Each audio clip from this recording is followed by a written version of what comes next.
മൂന്നാർ ഗ്രാമപഞ്ചായത്ത് പരിധിയിൽ പൊതുവിടങ്ങളിൽ മാലിന്യ നിക്ഷേപം വർദ്ധിക്കുന്ന സാഹചര്യത്തിൽ നിയമലംഘകരെ കുരുക്കാൻ പദ്ധതിയുമായി ഗ്രാമപഞ്ചായത്ത് അധികൃതർ. മാലിന്യ നിക്ഷേപം നിരീക്ഷിക്കുന്നതിനും തടയുന്നതിനുമായി പഞ്ചായത്ത് പരിധിയിൽ 3-man ആർമി പ്രവർത്തനം ആരംഭിച്ചു. പഞ്ചായത്തിനെ സമ്പൂർണ്ണമായി മാലിന്യമുക്തമാക്കി നിലനിർത്താൻ ലക്ഷ്യമിട്ടാണ് പദ്ധതിക്ക് രൂപം നൽകിയിട്ടുള്ളത്.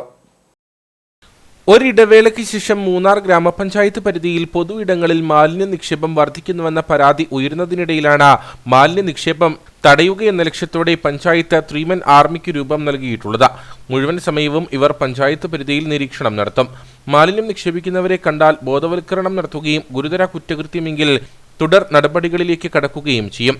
പഞ്ചായത്തിനെ സമ്പൂർണ്ണമായി മാലിന്യമുക്തമാക്കി നിലനിർത്താൻ ലക്ഷ്യമിട്ടാണ് പദ്ധതിക്ക് രൂപം നൽകിയിട്ടുള്ളതെന്ന് ഗ്രാമപഞ്ചായത്ത് സെക്രട്ടറി പറഞ്ഞു.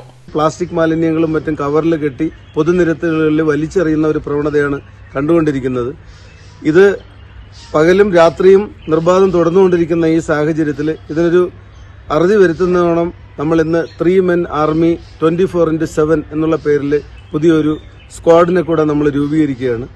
ഓഫീസ് പ്രവർത്തന സമയത്തും രാത്രി കാലങ്ങളിലും പൊതുനിരത്തുകളിൽ വലിച്ചെറിയപ്പെടുന്ന ഈ മാലിന്യങ്ങളും ഉപേക്ഷിക്കപ്പെടുന്ന ചായക്കപ്പ് തുടങ്ങിയ മറ്റ് ഇതര മാലിന്യങ്ങളും എല്ലാം അത് കൈയുടനെ തന്നെ കണ്ടെത്തി അവർക്ക് ബോധവൽക്കരണം നടത്തുകയും അനിവാര്യമെന്ന് തോന്നുന്നവയ്ക്ക് ഫൈൻ ചുമത്തുകയും തത്സമയം അത് ഒടുക്കുന്നതിനുള്ള നടപടികളും സ്വീകരിക്കുന്നതിനുള്ള ഒരു പുതിയ സംരംഭം എന്നുള്ള രീതിയിലാണ് നമ്മൾ ഈ സ്ക്വാഡ് പ്രവർത്തനം ഇന്നിവിടെ ആരംഭിക്കുന്നത്.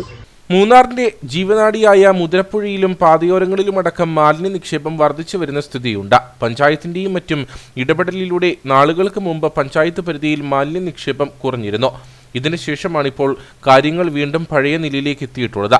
വിനോദസഞ്ചാര സീസണിൽ സഞ്ചാരികളുടെ തിരക്ക് വർദ്ധിച്ച സാഹചര്യത്തിൽ കൂടിയാണ് മാലിന്യ നിക്ഷേപത്തിനെതിരെ പഞ്ചായത്ത് നടപടി കടുപ്പിച്ചിട്ടുള്ളത്.